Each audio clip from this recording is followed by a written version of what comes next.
सहज ही अपनी ओर हम चले वतन की ओर।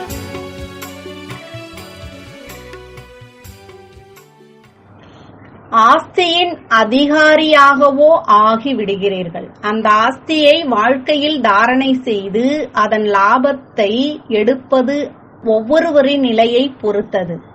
ஆஸ்தி கொடுப்பதில் தந்தை எந்த வித்தியாசத்தையும் வைப்பதில்லை. தகுதியானவர் மற்றும் தகுதியற்றவர் ஆவதில் வித்தியாசம் ஏற்பட்டு விடுகிறது. எனவே பிறப்புரிமையை தனக்குள் எப்பொழுதும் பிராப்தி செய்கிறீர்கள் என்று கூறப்படுகிறது. எப்பொழுதும் விடுபட்டவராக இருக்க வேண்டும், இல்லையா? உடலில் இருந்து உடலின் சம்பந்தத்தில் இருந்தும் விடுபட்ட நிலை மற்றும் பழைய உலகத்தின் நினைவிலிருந்தும் விடுபட்ட நிலை. விடுபட்டவராக ஆகவில்லையா? விடுபட்ட நிலையை ஒருவேளை அனுபவம் செய்கிறீர்கள் என்றால் விடுபட்ட பிறகு பந்தனமற்ற வாழ்க்கையின் அனுபவம் தானாகவே ஏற்பட்டு விடுகிறது. ஏனென்றால் வாழ்க்கையிலோ இருக்கிறீர்கள் இல்லையா? உடலில் இருப்பவர்களாகவோ அல்லது நீங்கள் இருக்கிறீர்கள் இல்லையா? வாழ்க்கையில் இருந்து கொண்டே உடல் மற்றும் உடலின் சம்பந்தம் மற்றும் பழைய உலகத்தின் கவர்ச்சியில் இருந்து விடுபட்டு இருப்பது. இதைத்தான் ஜீவன் முக்து நிலை என்று கூறப்படுகிறது. அப்படி முக்தி ஜீவன் முக்தியின் அனுபவம் இப்பொழுது செய்ய வேண்டுமே அன்றி எதிர்காலத்தில் இல்லை. எதிர்காலத்திலோ இங்கே செய்த பிராப்தியின் ஆஸ்தி கிடைத்துக் கொண்டே இருக்கும். ஆனால் பிராப்தியின் அனுபவம் இப்பொழுது இருக்கும். எதிர்காலத்திலோ பிராப்தி இருக்கும் என்று தெரியும். அதுதான் உயர்ந்த காரியங்களின் பிராப்தி. ஆனால் உயர்ந்த காரியமோ இப்பொழுது நடக்கிறது இல்லையா? எனவே பிராப்தியினுடைய அனுபவமும் இப்பொழுது இருக்கிறது இல்லையா? எதிர்காலத்தின் ஆறுதலில் மட்டும் இருக்காதீர்கள். செக் வைத்து செய்யாதீர்கள். செக் வைத்து தன்னுடைய சோதனையிலேயே இருந்து விடுவது என்று அப்படி செய்யாதீர்கள். தந்தை மூலமாக என்ன ஆஸ்தி கிடைக்கிறதோ அதை எவ்வளவு பிராப்தி செய்து நடந்து கொள்கிறேன் என்று உங்களை நீங்களே பாருங்கள். தந்தையோ கொடுத்து விட்டார். அதிகாரியின் அதிகாரத்தை யாரும் பறிக்க முடியாது.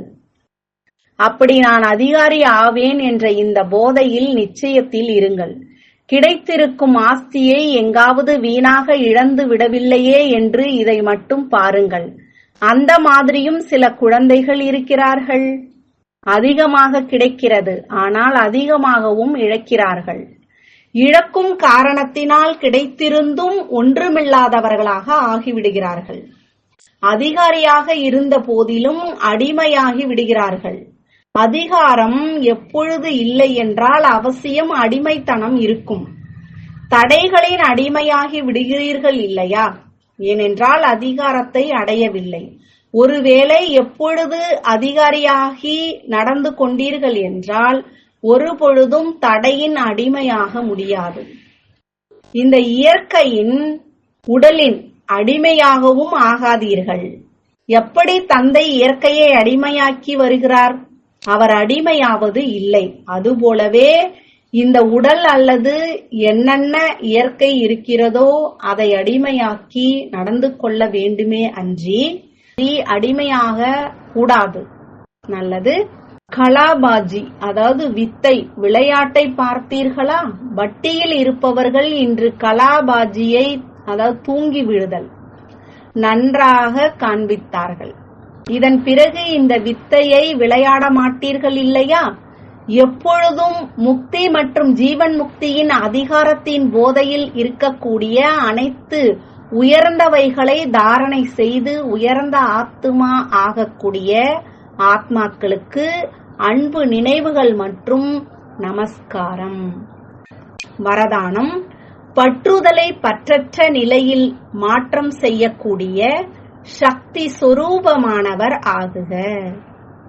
சக்தி சொரூபமாக ஆவதற்காக பற்றுதலை பற்றற்ற நிலையில் மாற்றம் செய்யுங்கள். தன்னுடைய உடலில் சம்பந்தத்தில் ஏதாவது பதார்த்தத்தில் ஒருவேளை எங்காவது பற்றுதல் இருக்கிறது என்றால் மாயாவும் வர முடியும். மேலும் சக்தி ரூபமாக ஆக முடிவதில்லை. எனவே முதலில் பற்றற்றவராக ஆகுங்கள். அப்பொழுதுதான் மாயாவின் தடைகளை எதிர்கொள்ள முடியும். தடைகள் வரும்பொழுது கதறுவது மற்றும் பயப்படுவதற்கு பதிலாக சக்தி ரூபத்தை தாரணை செய்து விட்டீர்கள் என்றால் விக்ன விநாச தடைகளை அழிப்பவர் ஆகிவிடுவீர்கள். ஸ்லோகன்: இரக்கம் சுயநலமற்ற நிலை மற்றும் பற்றுதலில் இருந்து விடுபட்டவர்களாக ஆகுங்கள். சுயநலமானவராக ஆகாதீர்கள். ஓம் சாந்தி. तो बच्चों को तो सर्विस करनी है. जो बाबा कहते हैं सबको ये बताओ कि देखो तुम्हारा एम एंड ऑब्जेक्ट ये है. एक गीता है बगैर ये राजयोग है ना. बच्चे कैसे है राजयोग? बिल्कुल सहज है कि बाप को याद करो तो ये वैसा मिलेगा तुमको. ओम शांति.